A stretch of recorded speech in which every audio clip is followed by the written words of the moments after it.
তো আমি রঞ্জিত ভূঁইয়া, আপনারা দেখছেন RBR মোটরস। তো এটা হচ্ছে আমারই গাড়ি পালসার 135। তো আমার এই ট্যাঙ্কের ভিতরে প্রচণ্ড পরিমাণ মানে জল ঢোকে আর কি।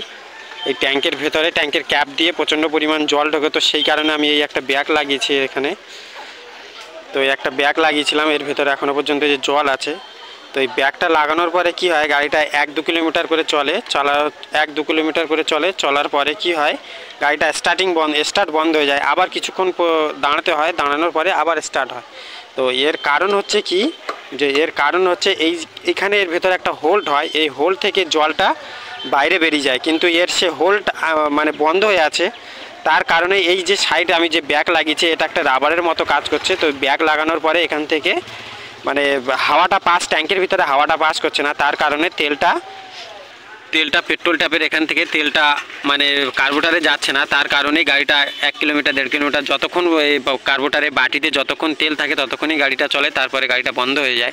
আবার কিছুক্ষণ দাঁড়ানোর পরে আবার গাড়িটা চলে। তো যারা বৃষ্টির জন্য এই ব্যাগ লাগিয়েছে তাদেরকে আমি সবাইকে বলবো যে এই ব্যাগ লাগানোর পরে সাইডে হালকা করে, এই যে দেখা যাচ্ছে এখানে সাইডে হালকা করে এরকম একটা ফাঁকা রাখতে হবে। তো ফাঁকা রাখলে যে এখান থেকে জল ঢুকবে তেমন নয়, এটা একদম পুরো ছাদের মতো, একটা ঘরের ছাদের মতো কাজ করে।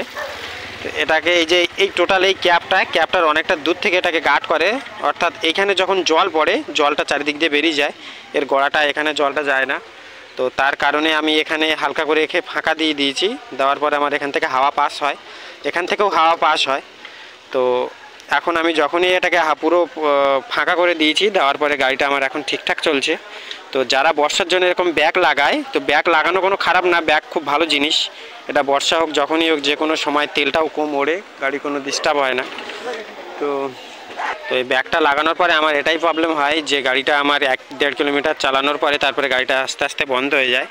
তো এখন আমার গাড়িটা আর কোনো বন্ধ হয় না, যেহেতু আমি এখান থেকে ফাঁকা করে দিয়েছি। দেওয়ার পরে আমার এখানে জল পড়ে, জলটা চারিদিক দিয়ে বেরিয়ে যায়। তো ব্যাগ লাগানোর সময় এটা খেয়াল রাখতে হবে যে হাওয়া মানে হাওয়া ট্যাঙ্কের ভেতরে হাওয়া পাসিং হওয়ার জায়গাটাকে আপনাকে রাখতে হবে। রাখার পরে তারপরে এই ব্যাগটা লাগাতে হবে। তো এটুকুই ছিল আজকের ভিডিও। Thank you.